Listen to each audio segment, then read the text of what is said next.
Então, irmãos, como já dito, domingo passado nós voltamos, olhar para Gênesis, e a gente voltou no capítulo 25, a partir do verso 19. Então, nós tivemos essa transição da vida de Abraão agora para a vida dos seus filhos, ou dos seus descendentes, e a narrativa ela passou a se concentrar ali na trajetória ou na família de Isaac. E o que começa a ficar evidente, e nós vimos isso domingo passado, é que se tornará cada vez mais claro, daqui para frente, que há uma nítida diferença entre a jornada de Abraão e a jornada de Isaac, que é o seu filho, o filho da promessa. Porque, embora na vida de Abraão a gente encontre ali, sim, alguns deslizes, algumas desobediências, algum jeito de burlar a vontade de Deus, mas nós também encontramos na vida de Abraão triunfos, nós encontramos vitórias, nós encontramos um homem que foi fiel ao Senhor. Um homem que obedeceu ao chamado do Senhor. Não é à toa que Abraão é conhecido como o pai da fé. Abraão é conhecido como o pai da fé. Já quando a gente olha para Isaac, para a tenda de Isaac, para a família de Isaac, nós vamos encontrar ali um imenso drama familiar. Eu só não digo que daria para fazer uma boa novela, porque alguém já pensou nisso, Nós já temos aí novelas sobre isso. Mas quando nós olhamos para a vida de Isaac, para a casa, para a família, nós encontramos um grande drama familiar. Se a vida de Abraão é configurada ou explicada através de uma palavra, que nós podemos dizer a palavra fé, o pai da fé, a vida de Isaac, a família de Isaac, meus irmãos, ela é explicada talvez por uma outra palavra. E essa palavra não é nada agradável, que é a palavra mentira. Nessa casa, os pais mentem, os cônjuges mentem, os filhos mentem, o tio engana o sobrinho, o irmão passa o outro irmão para trás, todos trapaceiam, todos estão atrás de algum tipo de circunstância, de algo, de alguma atitude, de algum jeito, para que eles pudessem se beneficiar, levar vantagem em todas as situações.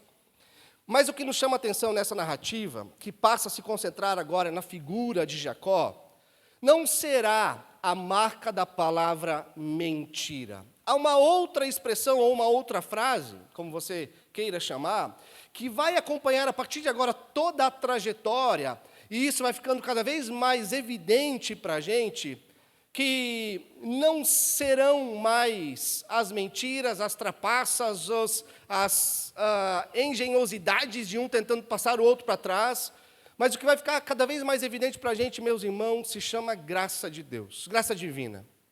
O que vai ficar cada vez mais evidente para a gente, à medida que a gente avançar, se chama o amor perseverante de Deus. Por quê? Porque enquanto nós olhamos para esses capítulos e nós vamos ver verdadeiros desfiles de trapaça, de mentira nos próximos capítulos, nós vamos ver também de forma muito evidente o amor de Deus brilhando com muita clareza.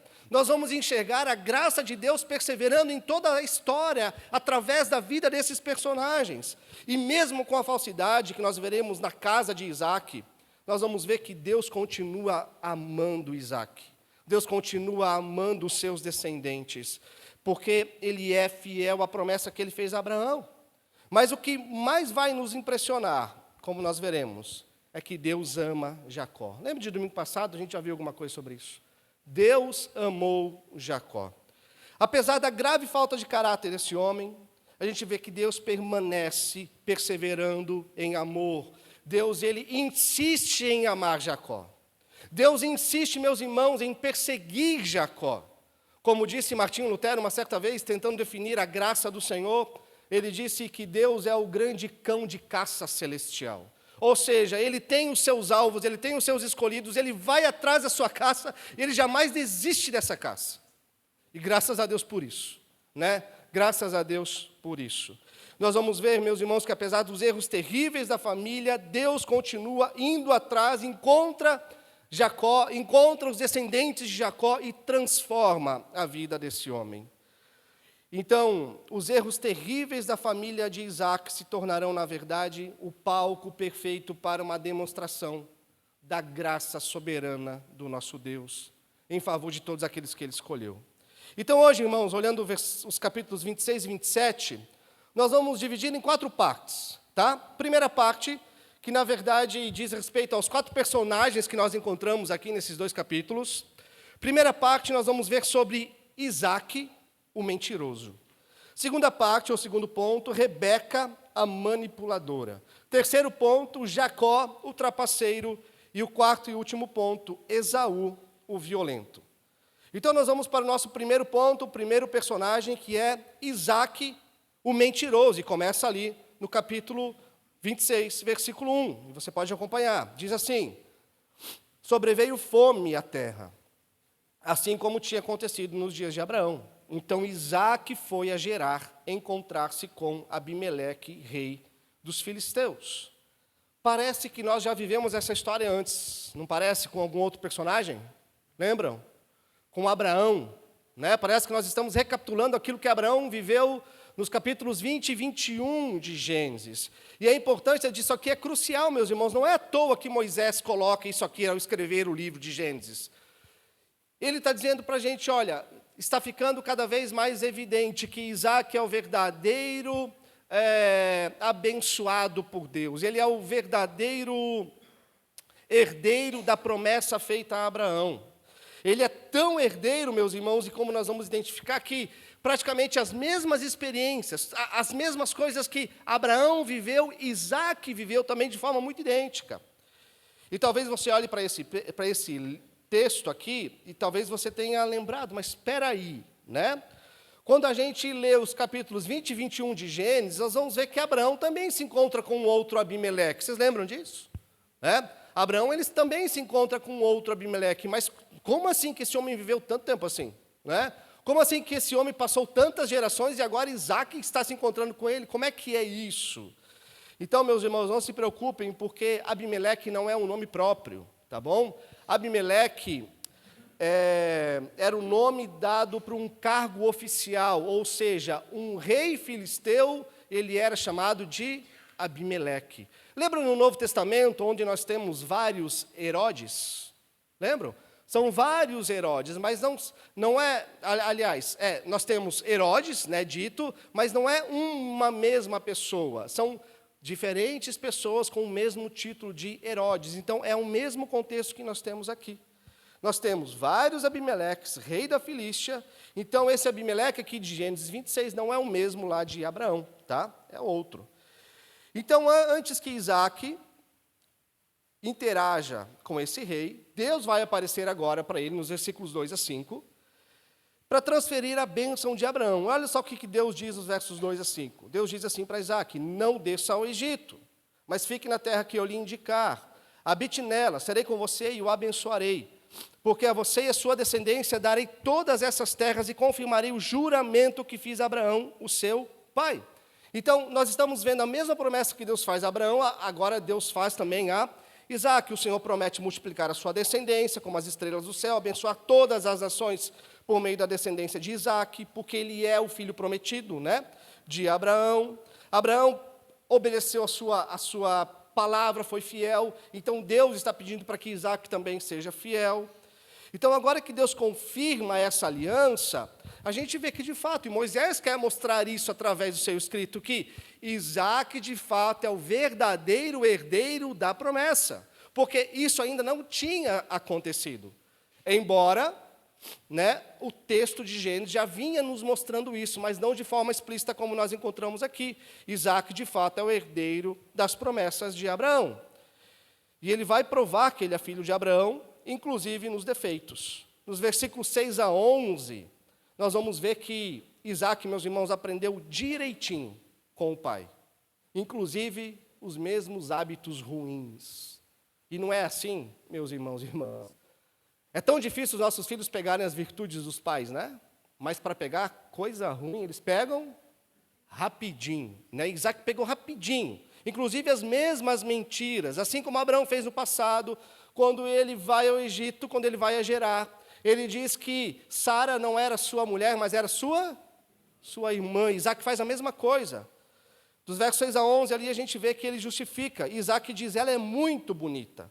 Tenho medo que os homens me matem para ficar com ela, com Rebeca, né? Então vou dizer que ela é minha irmã. E nesse fato aqui, registrado mais uma vez por Moisés está deixando muito claro para a gente também. Tudo é intencional na escrita de Moisés. Abraão e Sara morreram. A tenda de Abraão e Sara ficou vazia, mas a tenda de Abraão e Sara precisa ser preenchida. Então, a partir desse escrito agora, Moisés está mostrando, olha, Isaac e Rebeca são os novos Abraão e Sara da história.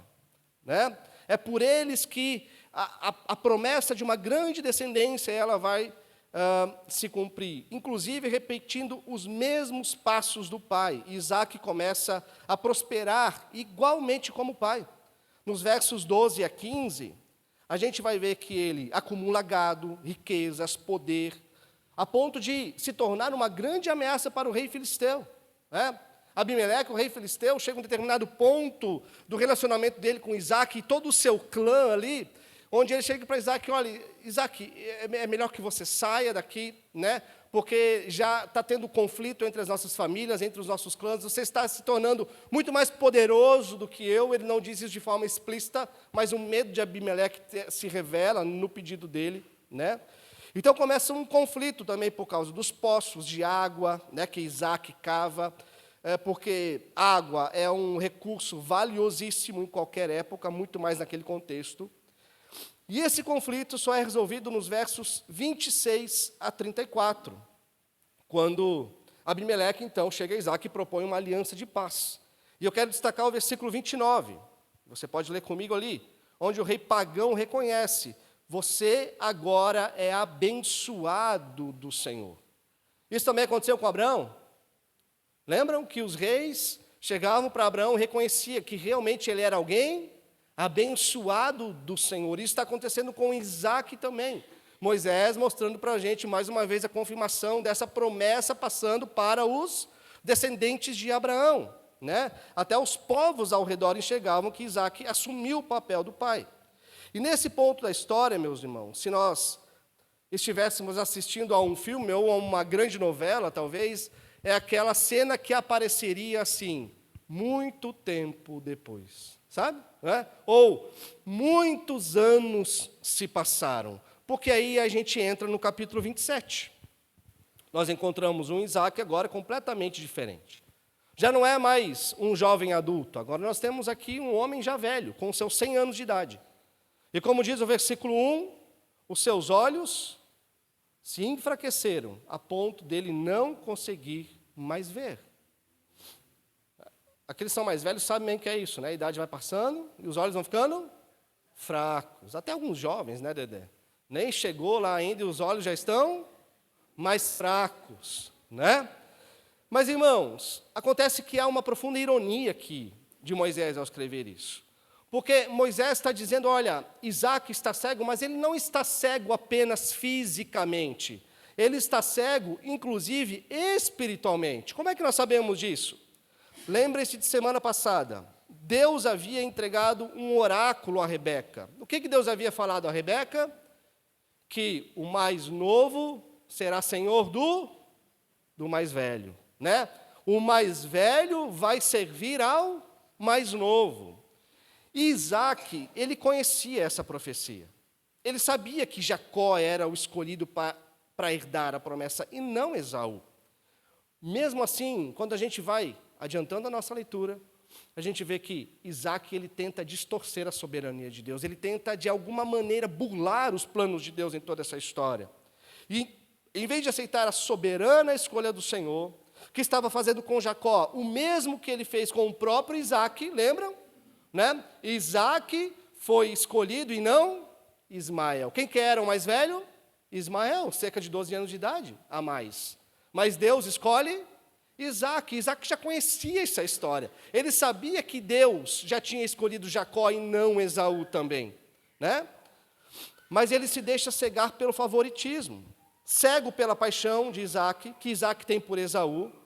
Então ele tenta impedir o cumprimento dessa promessa. Aí ele chama o filho mais velho, ele chama Esaú, e ele diz assim, estou velho. Os primeiros versículos de Gênesis 27, tá, irmãos?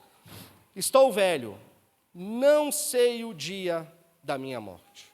Ele chama Esaú e fala isso. Estou velho, não sei o dia da minha morte, meu filho. Embora, meus irmãos, Isaac vai viver ainda cerca de 20 a 30 anos depois que ele está conversando, a mais, né?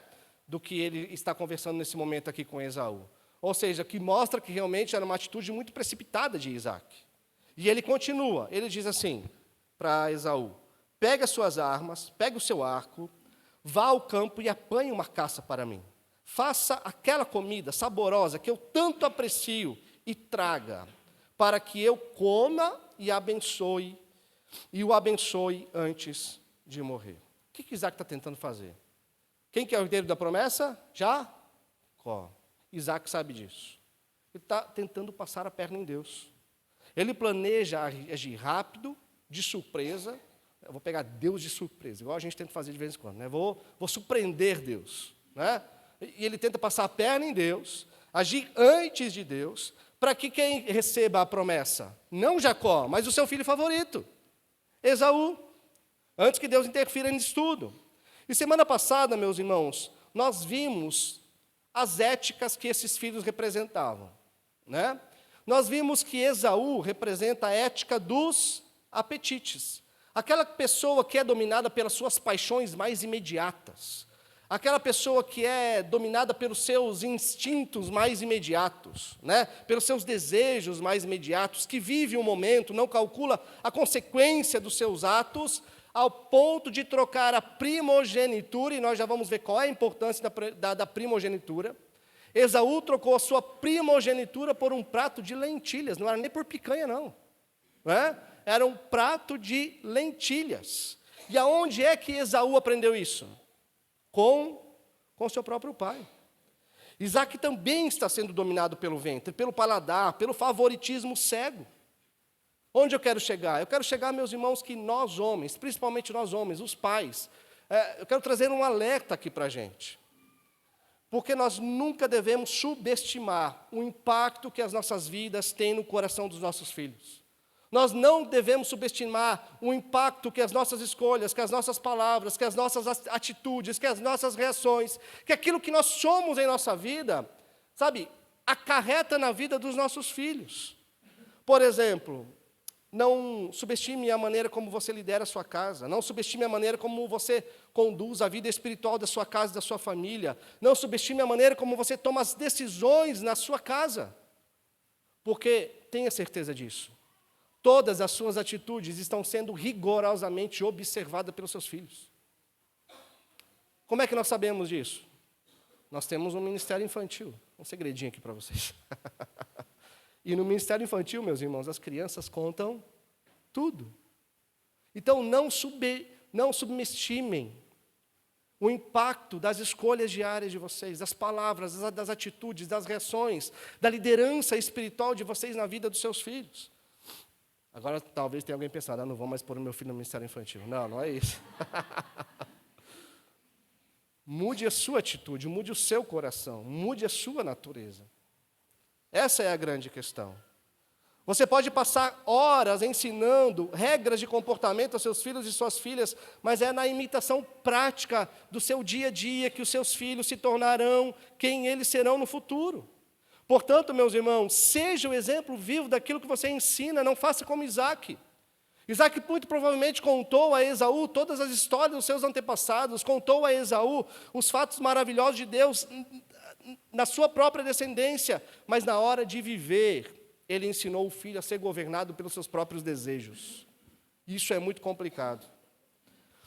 Agora, nós vamos para uma segunda personagem. A partir do versículo 5 do capítulo 27, nós temos uma outra personagem entrando em cena, Rebeca, a manipuladora. E o que é interessante aqui? Isaac, nós já vimos, ele tentou passar perna em Deus. Mas ele não contava com um fato interessante, que Rebeca, sua esposa, ela estava atrás da porta ouvindo tudo aquilo que Isaac estava falando com seu filho Esaú.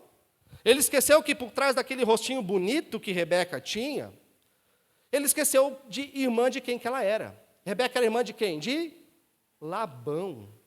Um homem que enganou por muitos anos o seu esposo, ou o seu filho Jacó, melhor dizendo. Rebeca era a esposa de Labão, ela também entendia muito das trapaças, dos truques e das mentiras da vida para levar vantagem. E é com esse homem que Rebeca cresceu. Então, quando Isaac acha que está aplicando um golpe, uma grande estratégia silenciosa, Rebeca já está atrás da porta, tramando o seu contragolpe.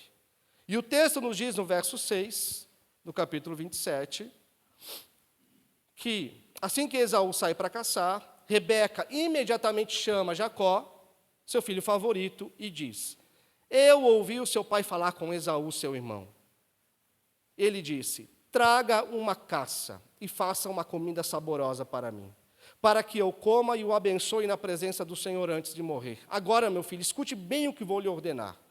Vá ao rebanho, traga-me 2 bons cabritos. Com eles farei uma comida saborosa para o seu pai, exatamente como ele gosta.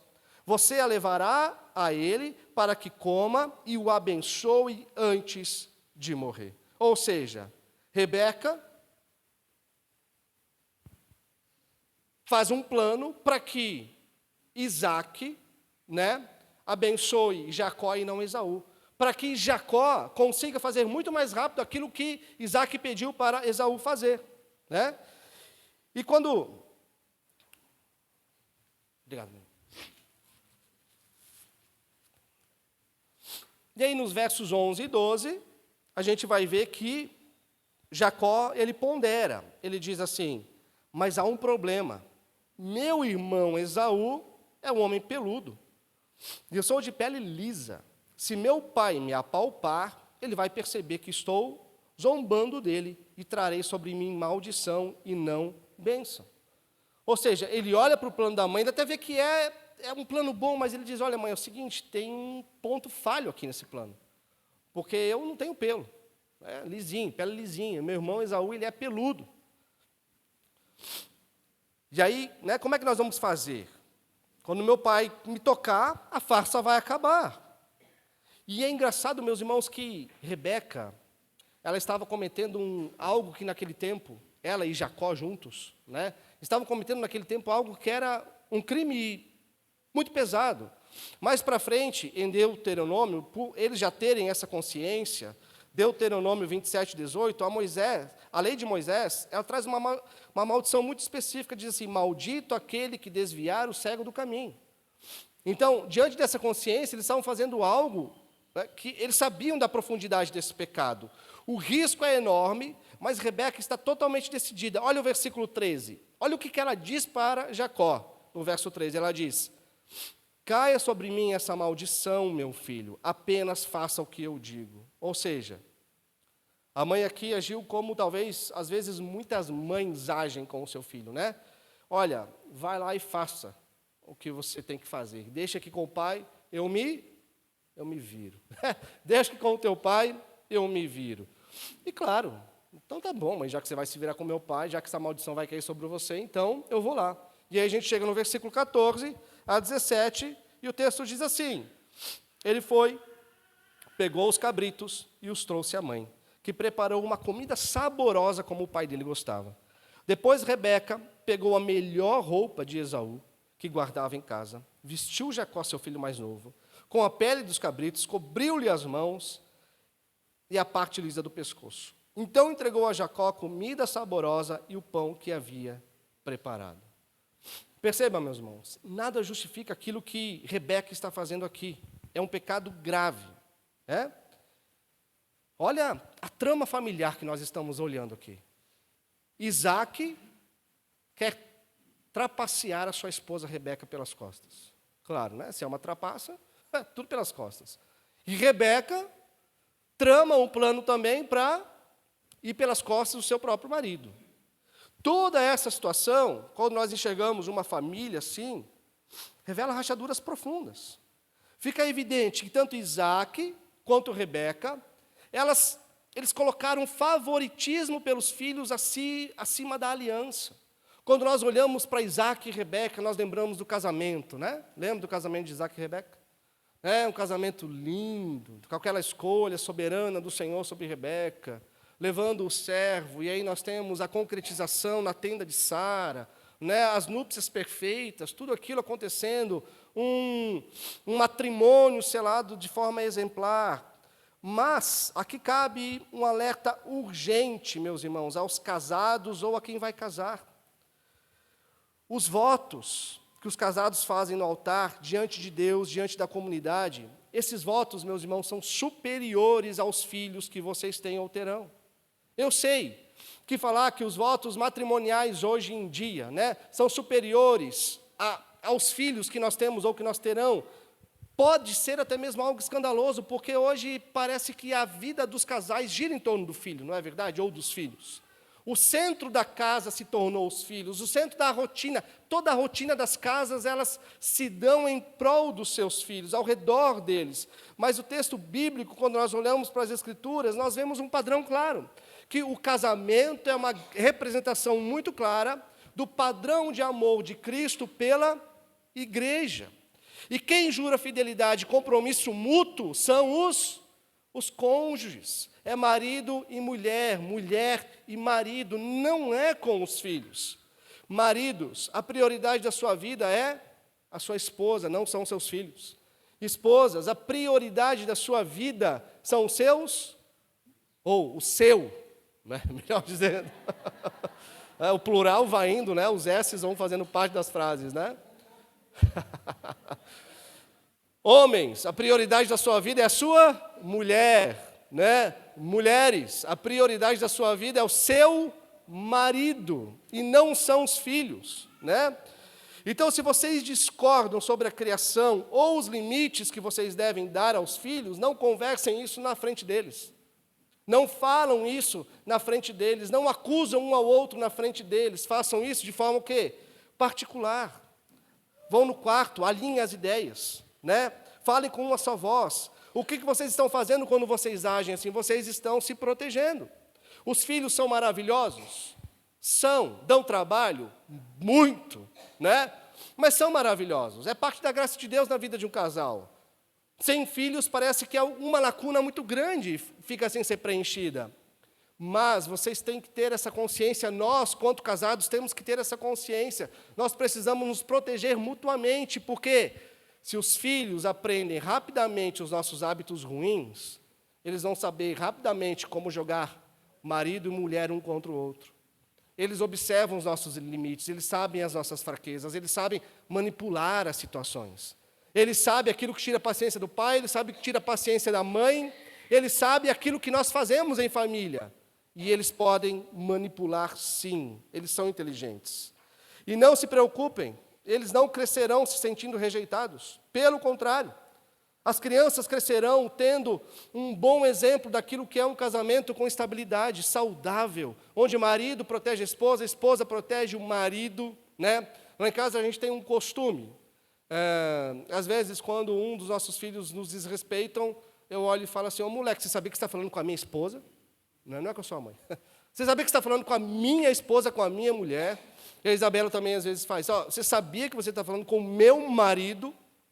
Ou seja, a gente estabelece limites muito claros, padrões muito claros para uma família. E uma criança que enxerga esse padrão, ela cresce de forma saudável, sentindo segurança no lar. Agora, é curioso como que, se acontecer o contrário, essa criança ela vai crescer emocionalmente vulnerável. Quando a criança é o centro do lar, emocionalmente, ela se torna vulnerável, porque ela não vê um padrão dentro da casa.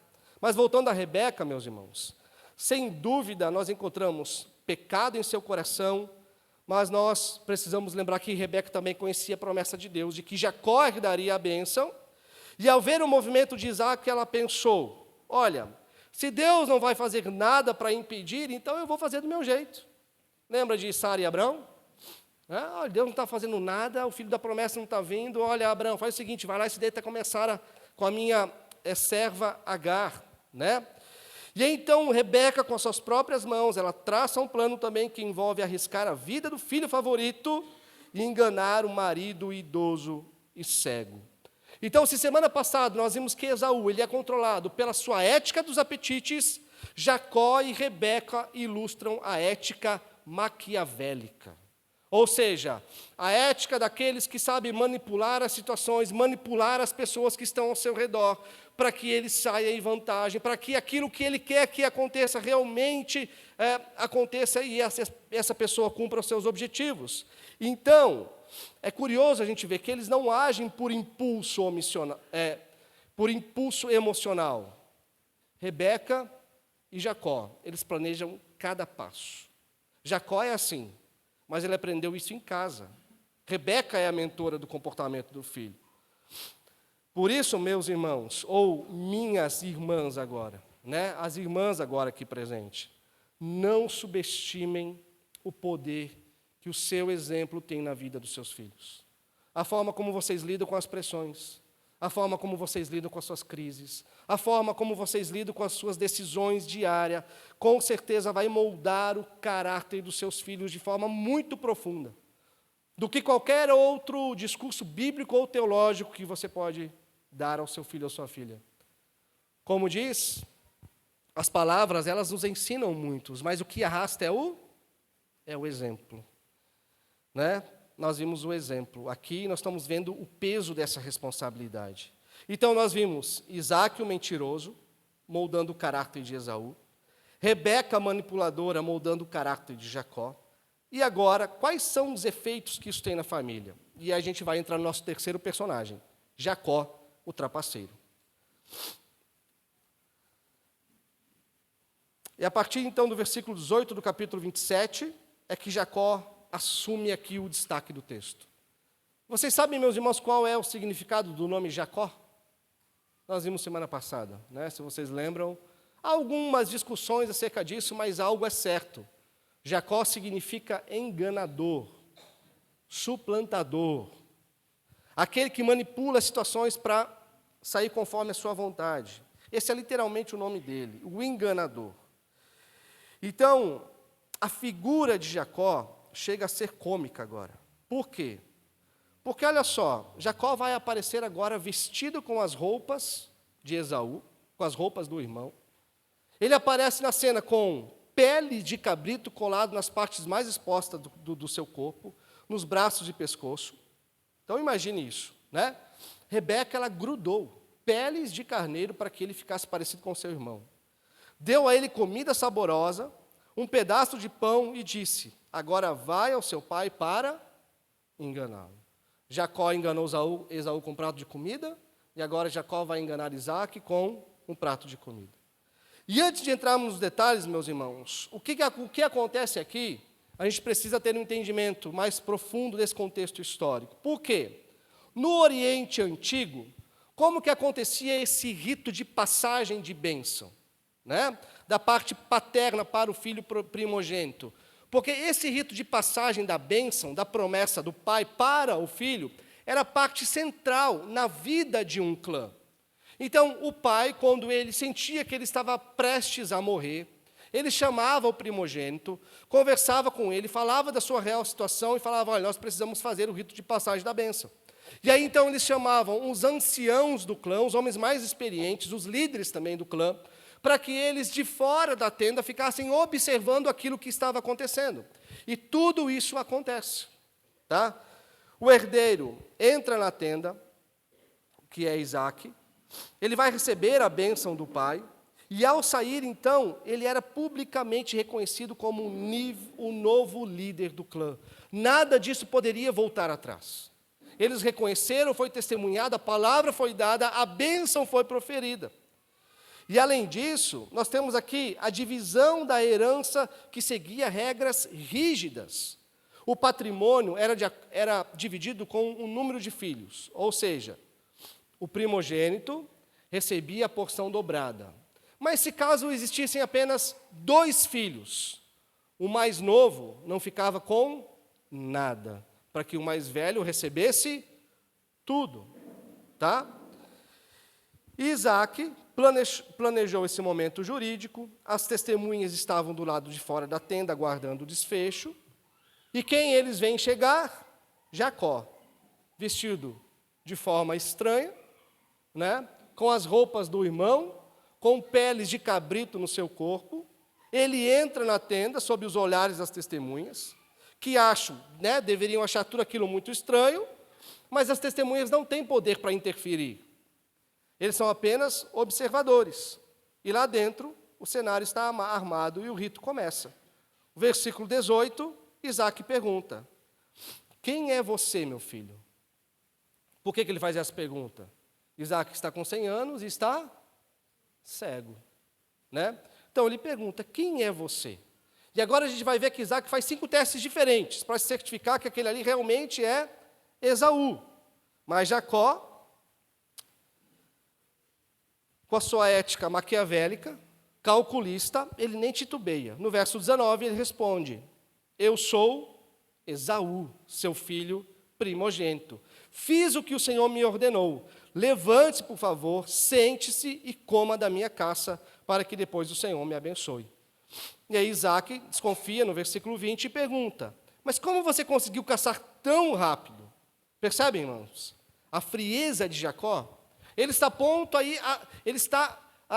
a ir até o último ponto para sustentar a trapaça. E ele blasfema. Olha o que ele diz. Porque o Senhor, seu Deus, a mandou ao meu encontro. Para ir até o último ponto, nessa trapaça, né, de Jacó ao seu pai Isaac, ele usa o nome do Senhor como justificativa, quase que dizendo, olha como Deus está me abençoando nesse negócio. Irmãos, por isso, não seguem cegamente por supostos sinais. Não achem que qualquer sinal de facilidade é um caminho óbvio de confirmação da vontade de Deus para a sua vida. Olhe para o que Jacó está fazendo aqui. Ele pega uma facilidade das circunstâncias, a caça, o animal que chegou rapidamente até ele, a rapidez com que a comida ficou pronta, e ele usa isso como um selo de aprovação divina para apressar a sua farsa. Ele usa o nome de Deus para dar aparência de piedade a um ato de desobediência. E qual que é o perigo disso para nós hoje? O perigo, meus irmãos, é que nós somos mestres em teologizar os nossos próprios desejos. Sabe quando nós queremos muito alguma coisa? Qualquer sinal que aparece diante da gente vira a vontade de Deus. Qualquer coincidência, a gente acha que é um sinal que vem dos céus. Qualquer facilitação, a gente acha que vira a bênção de Deus. Mas escute com atenção. O caminho, meus irmãos, da desobediência, muitas vezes é pavimentado por circunstâncias que são extremamente convenientes para a gente. A vontade de Deus para a sua vida, meus irmãos, não é aquilo que se revela pelo horóscopo gospel. A vontade de Deus para a sua vida não é aquilo que se revela por meio de circunstâncias favoráveis. A vontade de Deus para a sua vida, ela se revela por meio da sua palavra. Então, não meça, tá, a aprovação de Deus pela rapidez dos acontecimentos na sua vida. Não meça a aprovação de Deus pela falta de circunstâncias contrárias, pela ausência de obstáculos, mas meça a aprovação de Deus pela sua fidelidade à palavra dele. Um outro detalhe crucial é a forma como Jacó se expressa. Ele diz a Isaac, o Senhor, o seu Deus. Porque muito provavelmente o Deus aqui, Iavé, não era o Deus de Jacó ainda. Ele era o Deus de Abraão, ele era o Deus dele, do pai dele, de Isaac, né? Mas ainda não era o Deus de Jacó. Para ele, era o Deus dos seus antepassados. Por isso que ele não viu problema em usar o nome de Deus para mentir. E como Deus não era o seu Deus, como Iavé não era o seu Deus, Jacó trata a Deus de forma utilitária, como um meio para alcançar um fim. Sabe como que muitos crentes tratam Deus? Muitas vezes, como se fosse o gênio da lâmpada. Já viram isso? Só procura Deus quando precisa de alguma coisa. Aí você vai lá, você pega a lâmpada, você dá uma lustradinha, sai o gênio, e aí ele fala, né, eu estou a seu serviço, pode fazer 3 pedidos. Muitas vezes a gente trata Deus assim, meus irmãos, como um mero meio para conseguir as nossas vontades, e Deus não é nosso serviçal. Deus não está disponível para cumprir as nossas vontades. Deus, meus irmãos, ele precisa ser o meio final da nossa existência. Ou seja, o início, o meio e o final de toda a nossa vida, o ponto principal, não alguém que está para nos servir. Então, não desperdice a sua vida em um relacionamento de puro interesse com Deus, aproximando-se dele apenas nos momentos de necessidade. O que Deus te oferece é intimidade e comunhão. Então, não troque as bênçãos materiais e perda, tá? O que Deus tem de mais precioso para a sua existência. E mesmo diante da resposta ousada de Jacó, nós vamos ver que Isaac ele continua desconfiando. Aí nós chegamos nos versículos 21 a 23, e ele pede para apalpá-lo, exatamente como Jacó temia. Mas quando Isaac toca Jacó, ele sente as peles de cabrito no corpo do seu filho, exatamente como era Esaú. E nos versículos 24 e 25, ele faz mais um teste e pede para comer o guisado. Como que ele conhecia o seu filho Esaú como um excelente cozinheiro, ele comia a comida do seu filho e sabia que era saborosa, estava saborosa do mesmo jeito que ele gostava, e isso reforça a farsa. E aí nós chegamos nos versos 26 e 27, Isaac pede o teste final. Qual é o teste final? Um beijo. E aí quando Jacó se aproxima para beijá-lo, ele estava com as roupas de Esaú, sente o cheiro de Esaú, e então Isaac diz, de fato este é o meu filho. Percebam a gravidade do que está acontecendo aqui, meus irmãos. Porque essa é a primeira vez que alguém é traído por um beijo na Bíblia. E isso só vai acontecer depois. Em uma história que nós conhecemos muito bem. Jesus, ele depois é traído com um beijo pelo seu amigo, Judas. Esse é o nível de trapaça de Jacó. Então, convencido pelo cheiro do campo, nas roupas, Isaac finalmente abençoa Jacó. A partir do versículo 27, ele diz, eis que o cheiro do meu filho é como o cheiro do campo que o Senhor abençoou. Deus lhe dê do orvalho do céu e da exuberância da terra, fartura de trigo e de vinho, que povos sirvam você e as nações o reverenciem. Que você seja senhor dos seus irmãos e os filhos de sua mãe se curvem diante de você. Maldito seja quem o amaldiçoar e bendito quem o abençoar. Então, o que Jacó foi buscar por meio da mentira, agora finalmente ele conseguiu. Isaac transmite a Jacó exatamente a mesma bênção que ele recebeu de Abraão, prosperidade material, o orvalho do céu, a fartura da terra, relevância diante das nações pagãs, diante das nações que estavam diante deles, sem saber e pensando que estava agindo por conta própria, Isaac cumpre a profecia que foi dada a Rebeca na sua gestação. A bênção não era apenas para Jacó, mas para toda a nação que nasceria dele. E Isaac declara aqui nessa bênção que até mesmo o mais novo vai servir ao mais velho. Ele diz, maldito quem o amaldiçoar e bendito quem o abençoar. E nós vemos isso no mesmo quadro lá em Abraão também, Então, assim que a bênção termina, o versículo 30 diz que Jacó sai correndo da tenda. Ao sair, as testemunhas que estavam ali aguardando, elas veem tudo aquilo. O ato jurídico está feito. Jacó é o herdeiro oficial de todo o clã e Isaac não pode mais voltar atrás. Então fica a atitude, fica evidente para a gente aqui, meus irmãos, que a atitude de Isaac tentando desobedecer o Senhor e favorecendo Esaú foi péssima, A trama de Rebeca para enganar o próprio marido idoso e cego é terrível. E a falta de caráter de Jacó em todo esse trama familiar aqui também é deplorável. Mas, se há algo que brilha intensamente nesses acontecimentos, é isto, que nem as nossas piores maquinações, nem os nossos piores pecados, os pecados mais graves, são capazes de impedir, são capazes de impedir Deus de executar os seus planos. Nenhuma má intenção humana pode frustrar o que o Senhor determinou fazer. Porque, meus irmãos, no meio da perversidade dessa família, algo que a gente vê brilhando aqui é a soberania de Deus, de forma gloriosa. E Ele mostra que acima do mal e que a falha dos homens não bloqueia os seus propósitos, como o próprio Jó vai dizer para a gente lá no capítulo 42 do seu livro. Bem sei que tudo podes, e nenhum dos seus planos pode ser frustrado. E isso aqui para a gente é profundamente consolador, porque mostra que Deus cumpre as suas promessas na nossa vida, mas não por causa de nós. Ele cumpre as suas promessas em nossas vidas, apesar de nós. Ele cumprirá os seus planos, mesmo quando nós falhamos, mesmo quando perdemos as nossas lutas contra o pecado, mesmo quando insistimos em agir do nosso jeito e quebrarmos a cara, mesmo quando a nossa fé balançar, nós podemos confiar em Deus, porque a fidelidade de Deus, meus irmãos, não depende da nossa perfeição. A fidelidade de Deus não depende da nossa obediência. A fidelidade de Deus por nós depende de quem Ele é. Ele é guiado por quem Ele é. Ser Deus é ser livre, ser Deus é ser soberano. Ser Deus é fazer as suas escolhas pautadas em quem Ele é propriamente, e não em quem nós somos ou nas nossas atitudes. Então, a despeito de toda a armação, da falta de caráter daquela família, a vontade soberana de Deus se cumpriu.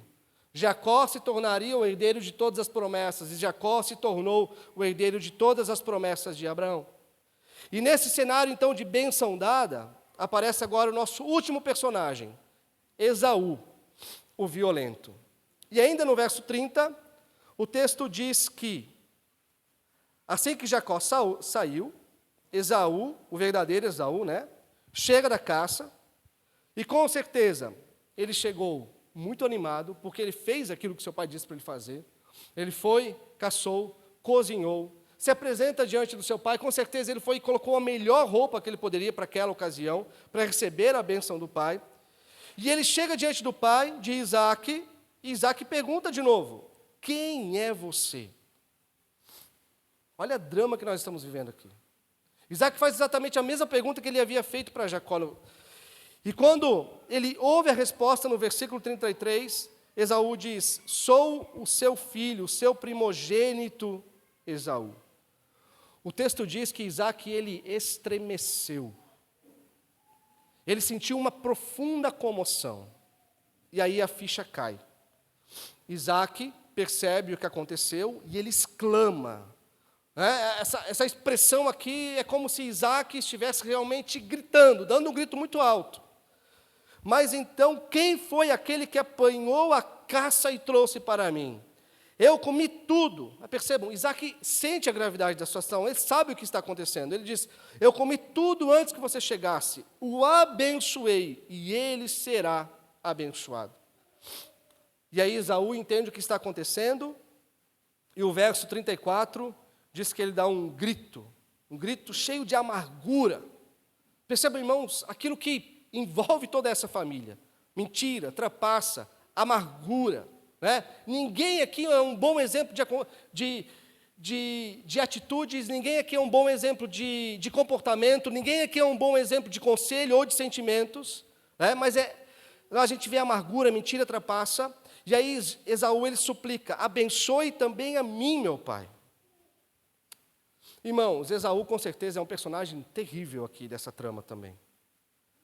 Mas se a gente olhar para tudo isso que está acontecendo e não sentir nem um pouquinho de compaixão por Esaú, alguma coisa tem de errado com o nosso coração, porque a cena aqui é devastadora.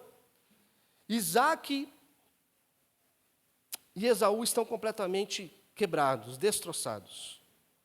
Isaac sabe que deu a sua bênção ao seu filho Jacó, e agora essa bênção ela é completamente irrevogável.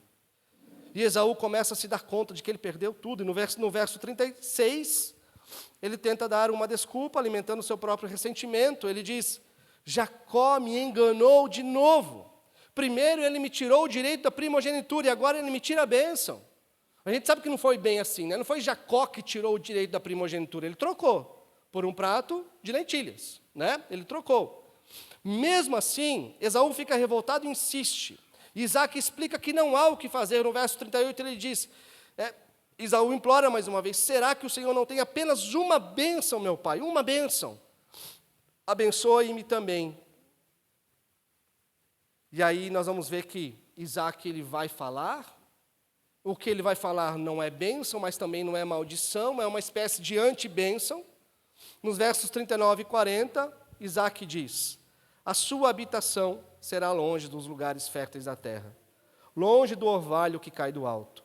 Você viverá da sua espada e servirá ao seu irmão, mas quando você se libertar, sacudirá o jugo dele do seu pescoço. E o que Isaac declara aqui é que enquanto Jacó e os seus descendentes estarão numa terra boa, experimentando de fartura, os descendentes de Esaú, os edomitas, vão estar numa terra ruim, né? Vão viver na escassez. E é isso que aconteceu sempre. E Esaú, então, meus irmãos, nos deixa uma lição prática aqui muito importante. Ele nos ensina que as nossas escolhas, aparentemente pequenas, como foi a escolha dele, por escolher um prato de lentilha, que mal isso pode me ocasionar, não é mesmo? Que as nossas escolhas aparentemente pequenas, feitas sem pensar, né? Aquelas decisões que nós tomamos, talvez, no nosso dia a dia, achando assim, isso não vai dar em nada, carregam consequências imensas. Sabe aquele pecado de estimação que você tolera dizendo, isso é só um detalhe.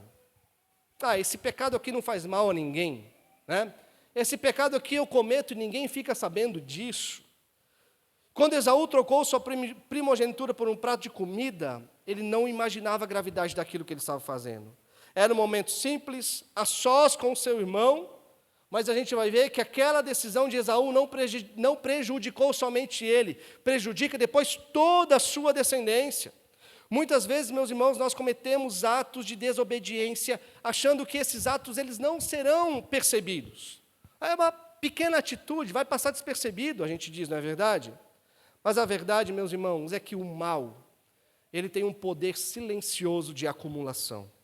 Ele cresce e volta para nos pegar de surpresa, quando nós estamos menos atentos.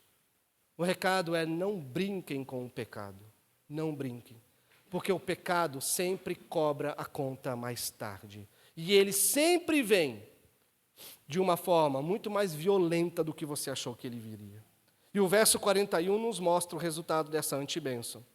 Esaú passa a odiar Jacó imensamente e decide recuperar o que perdeu pela força. Olha o que ele planeja no verso 41. Assim que passarem os dias de luto por meu pai, eu vou lá e mato Jacó.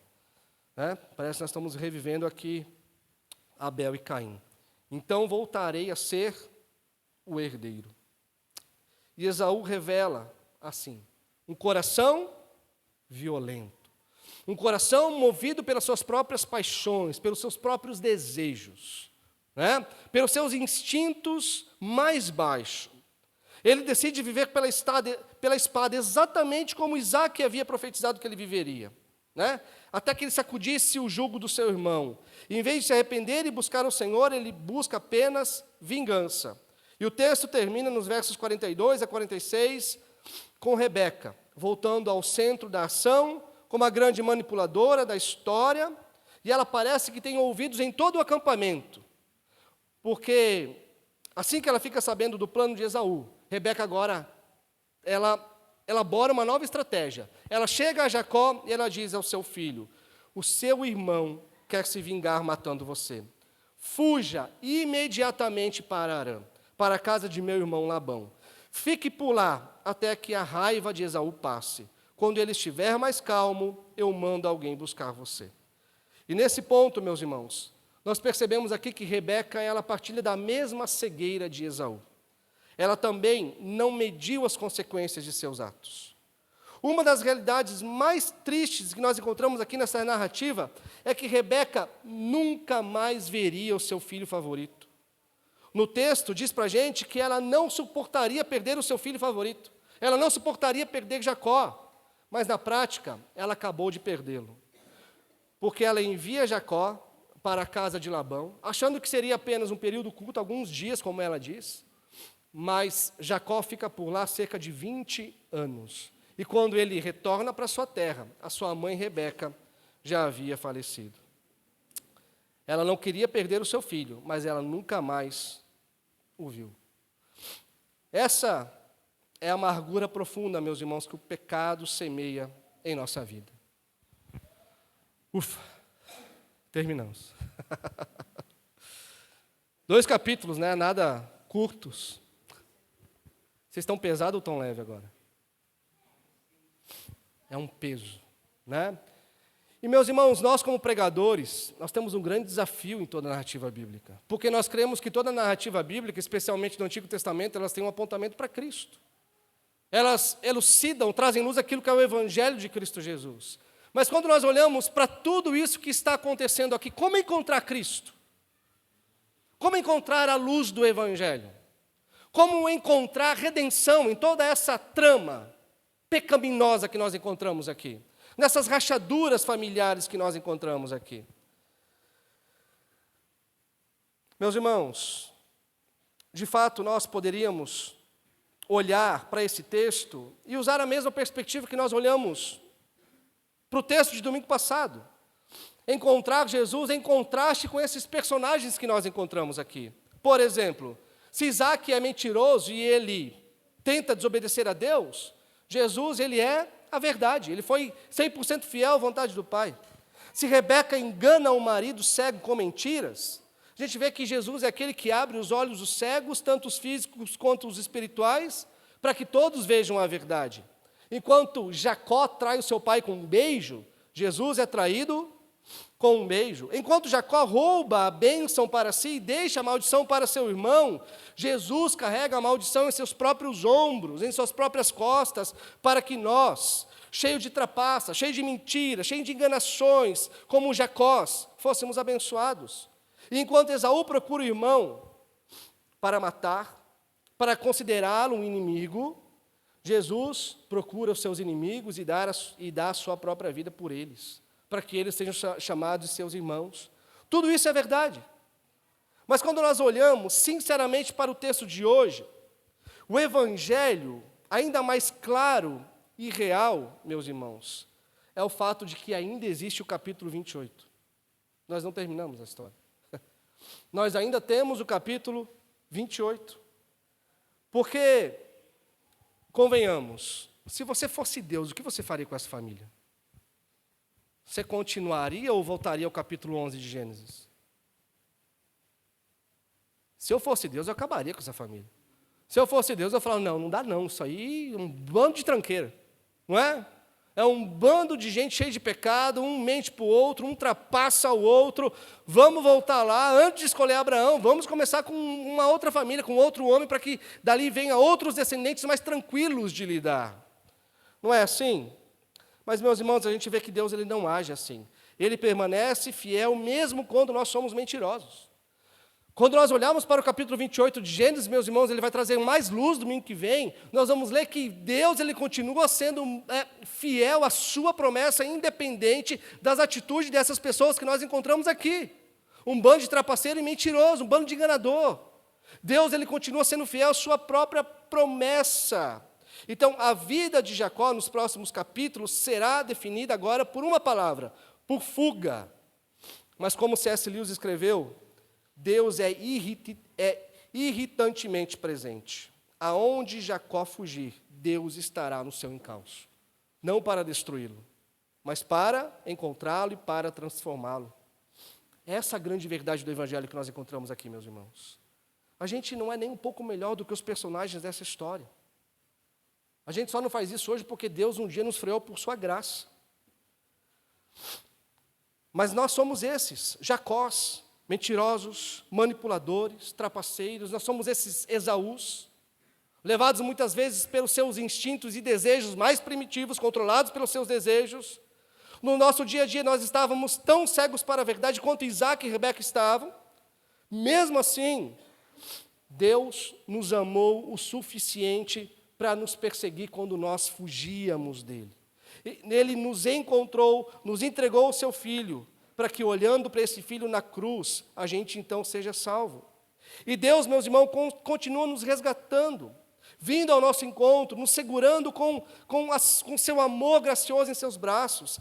Deus nos persegue insistentemente todos os dias, meus irmãos, e garante que nenhum daqueles que Ele escolheu, Ele vai perder das suas mãos, porque a sua graça, meus irmãos, ela é irritantemente presente nas vidas daquele que pertencem a Ele por meio de Cristo Jesus. Como diz Romanos, nada poderá nos separar do amor de Deus que está em Cristo Jesus. Nada, nem os nossos pecados, nem a nossa infidelidade, porque a graça do Senhor, ela sempre vai perseverar por nós, ela vai nos encontrar. Se você é verdadeiramente do Senhor, por mais que você teime em desobedecê-lo, Ele vai te perseguir, e nem que seja arrastado, Ele vai te trazer para a presença dEle. Por tudo isso, meus irmãos, esses episódios aqui tão tristes da casa de Isaac poderiam nos desanimar se não fosse apenas um retrato da depravação humana. Mas como veremos, eles são, na verdade, o palco que Deus escolheu para que a sua graça perseverante ela se manifeste de uma forma gloriosa. Amém? Bendito seja o amor de Deus, bendito seja a sua graça que sempre nos circula todos os dias, que nos protege todos os dias de nós mesmos, não é verdade? Amém? Quero chamar